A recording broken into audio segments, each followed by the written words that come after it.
Hi friends, இன்றைக்கி simple and டேஸ்டியான முந்திரி கேக் எப்படி பண்ணலான்னு பார்க்கலாம். வாங்க வீடியோக்குள்ளே போகலாம். ஒரு ஜாரில் 1 கப் முந்திரி பருப்பு சேர்த்துக்கலாம். முந்திரி பருப்பை ரொம்ப நைஸாக அரைச்சிடக்கூடாது. ரொம்ப நைஸாக அரைச்சிட்டிங்கன்னா அதில் உள்ள எண்ணெயெல்லாம் வந்துடும்.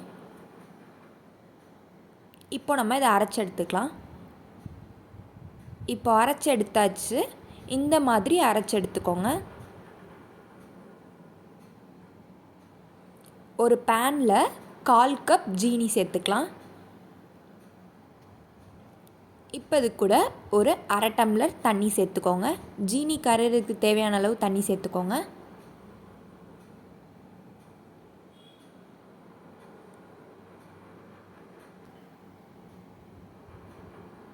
இப்போது ஒரு கம்பி பதம் வந்துருச்சு. இப்போ இது கூட நம்ம அரைச்சி வச்சுருக்க முந்திரி பருப்பை சேர்த்துக்கலாம்.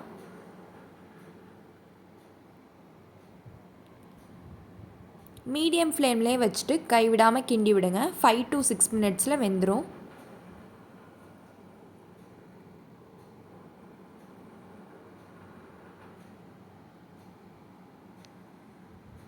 இப்போ பார்த்திங்கன்னா நல்லா வெந்து கலர் மாறிடுச்சு. இப்போ நம்ம ஸ்டவ் ஆஃப் பண்ணிக்கலாம்.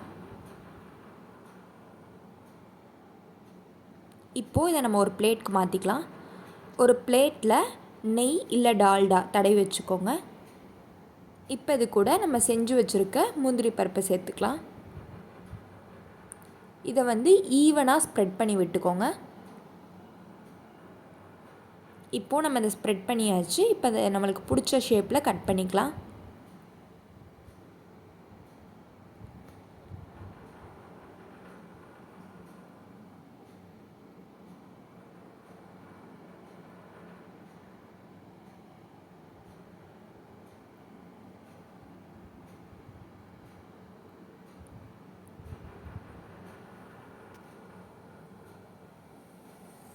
இப்போது நம்ம நல்லா கட் பண்ணி எடுத்தாச்சு.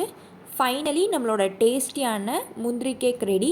இந்த வீடியோ உங்களுக்கு பிடிச்சிருந்துச்சுன்னா லைக் பண்ணுங்கள், கமெண்ட் பண்ணுங்கள், ஷேர் பண்ணுங்கள். மறக்காம நம்ம சேனலை சப்ஸ்கிரைப் பண்ணுங்கள்.